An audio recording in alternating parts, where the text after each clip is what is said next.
bienvenue. Je suis très heureuse de vous retrouver pour une nouvelle édition du Culture Mag, votre journal des arts et spectacles.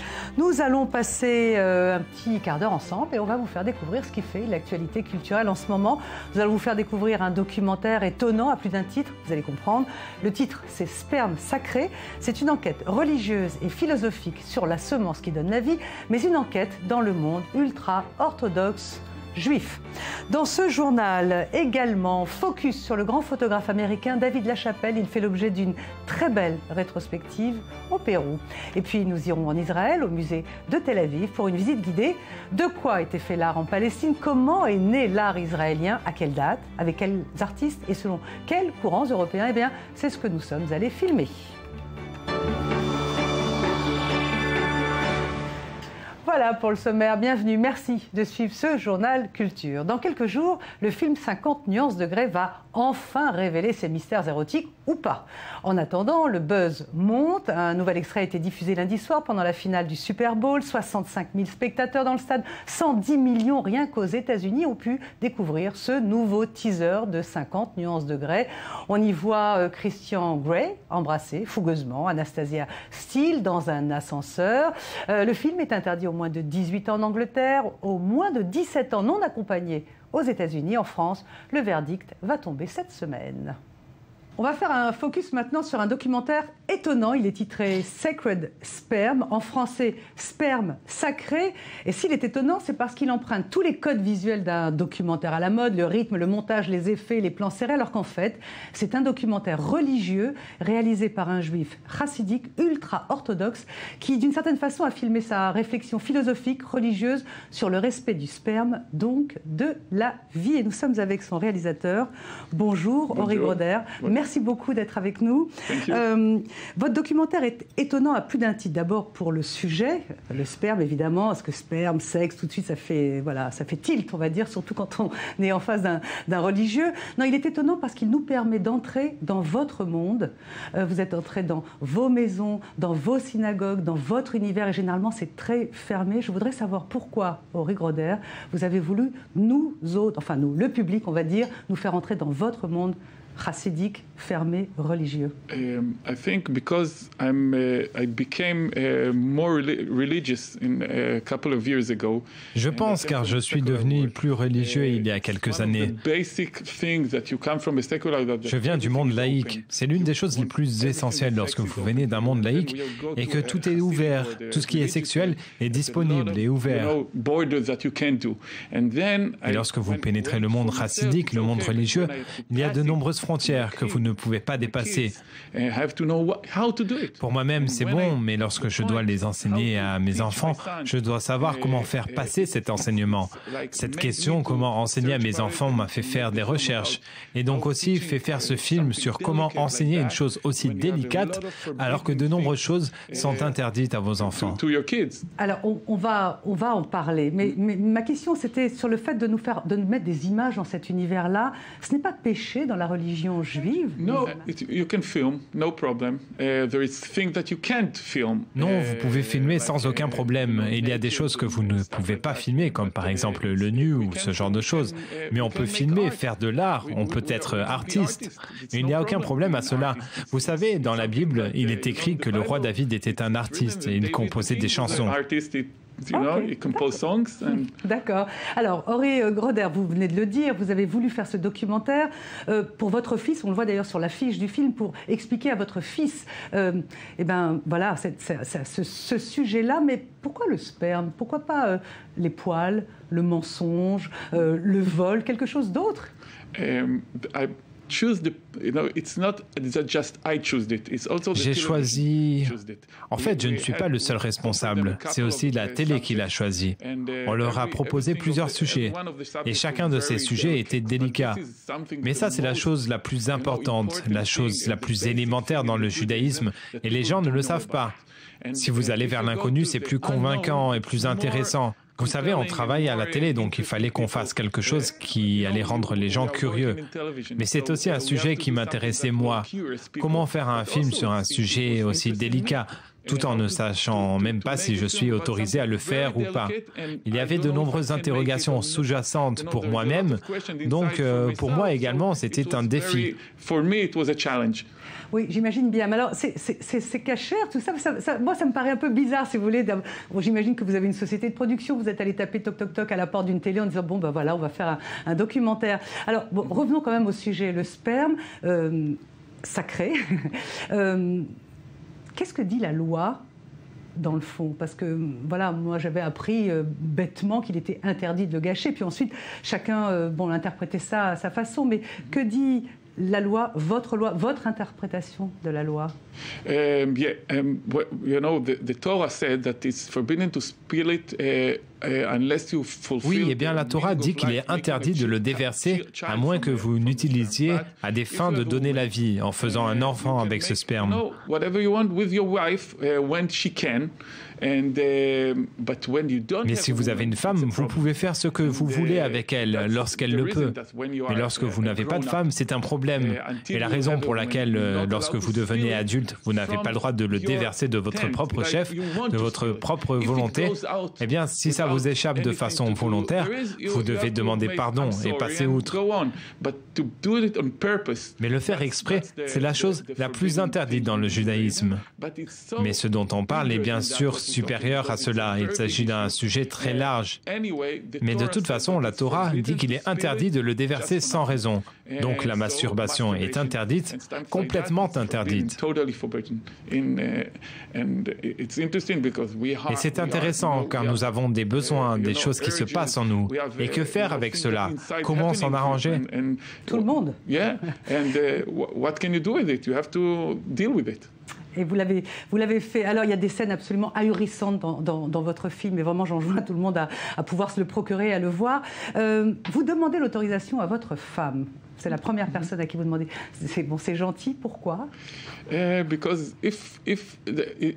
Car si elle est ma compagne et je ne peux rien faire sans elle, on a des enfants ensemble. Si je fais quelque chose sur mes enfants, évidemment, je dois lui demander son accord. De toute façon, elle n'a pas aimé l'idée que je fasse ce film. L'idée du film ou l'idée du sujet? De faire le film, oui. Après quelques mois, elle a dit « Ok, tu as ma bénédiction. » Mais aujourd'hui encore, ça ne la rend pas heureuse. Car elle est très modeste, elle n'aime pas parler de ces choses-là. Mais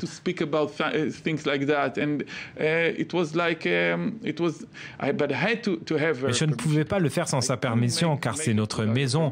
On a ouvert notre maison. Alors, juste pour terminer, Henri Groder, vous étiez avant non religieux, vous êtes passé ultra religieux. Voilà, récemment, j'ai une question. Vous n'avez pas l'impression que les ultra-religieux, les chassidiques, les ultra-orthodoxes, ils n'ont pas peur du corps, de la nudité, peur de votre corps, du corps de l'autre? Yeah, I think when you be raised up in a so strict Je pense que lorsque vous êtes élevé dans un environnement aussi strict, des gens qui conçoivent le corps comme quelque chose qui ne devrait pas être touché, c'est dur. Ce n'est pas facile. Mais lorsque vous venez du monde laïque, c'est peut-être encore plus dur, car tout est ouvert et d'un coup, tout devient interdit, fermé. Il y a donc deux façons de penser à ce sujet. Mais de toute façon, vous devez savoir que dans la religion, notre corps, c'est comme une voiture. Oui, ou comme un train qui transporte notre âme.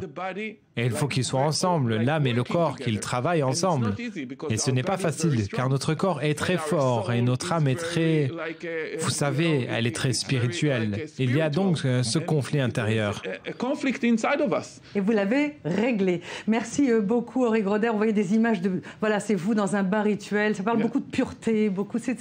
Voilà, c'est un documentaire incroyable. Il est sidérant et en même temps choquant. Sacred Sperm, qui va passer d'ailleurs dans quelques jours à Santa Barbara, aux États-Unis. Merci, Henri Groder. Merci beaucoup.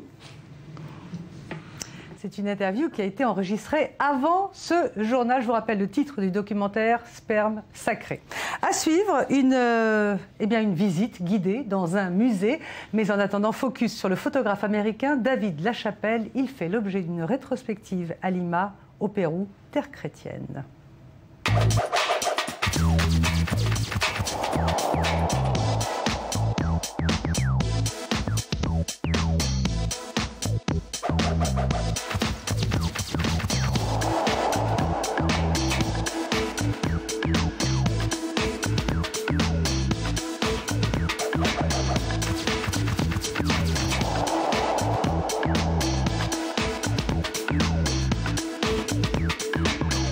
David Lachapelle expose au Pérou. Pour cette exposition exceptionnelle, une compilation des œuvres du célèbre photographe de mode américain a été réunie au Museo de Arte Contemporáneo de Lima.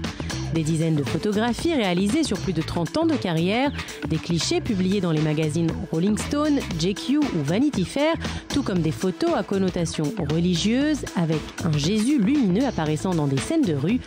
On découvre également des photos plus personnelles comme ce portrait d'Andy Warhol peu avant sa mort. Andy Warhol qui avait découvert le photographe dans les années 1980.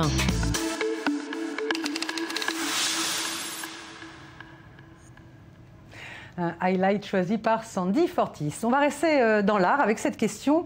Comment un style artistique se construit-il dans un pays qui se construit? Autrement dit, est-ce qu'en Israël, le sionisme a fait l'art ou est-ce que c'est l'art qui a fait le sionisme? Réponse au musée, visite guidée avec Daniel Campos et David Gombin.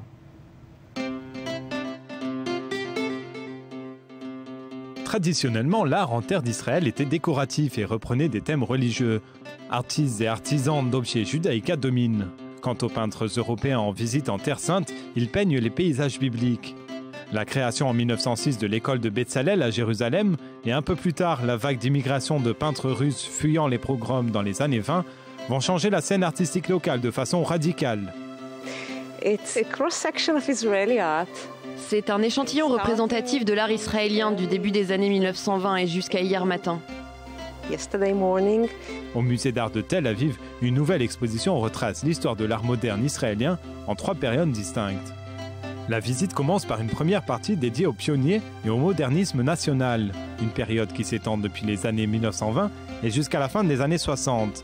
Les termes avant-garde et modernisme étaient en fait une justification idéologique de la rébellion artistique contre les règles rigides de l'époque en apportant des éléments d'abstrait et de réalisme social, comme par exemple dans l'œuvre de Marcel Janco, cofondateur du dadaïsme.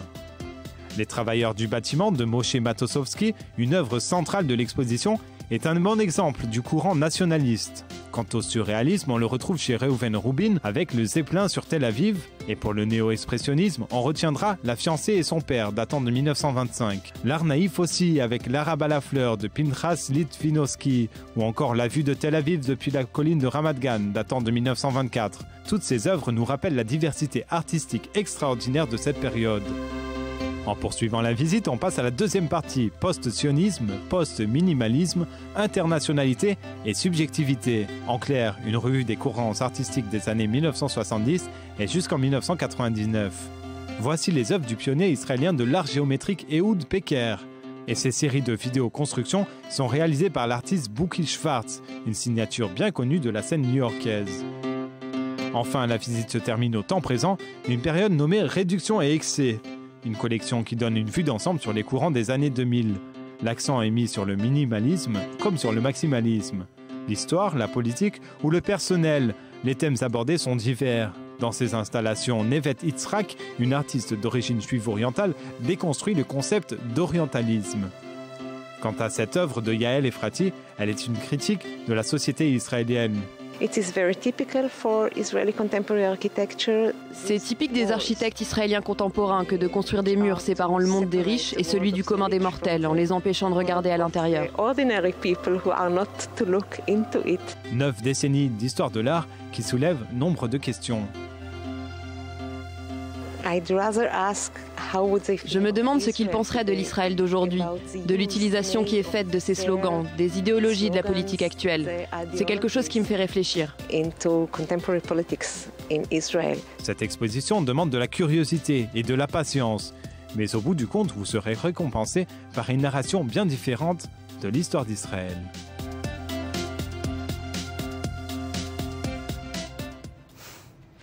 Une exposition formidable. Si vous passez par là, à Tel Aviv, eh bien, ne la ratez pas. Elle se tient au musée de Tel Aviv. D'ailleurs, on va rester dans le sujet de l'art et de la naissance de l'art en Israël. On va recevoir cette semaine Gila Balas. Elle est professeure à l'université de Tel Aviv et elle vient d'écrire un bouquin extraordinaire sur les nouveaux horizons. Voilà, c'est la fin du journal. On se retrouve demain à la même heure. Je vous rappelle que vous pouvez télécharger l'application i24 News sur votre téléphone portable et regarder ce journal où vous voulez, sur votre téléphone ou sur votre ordinateur. Merci, à demain.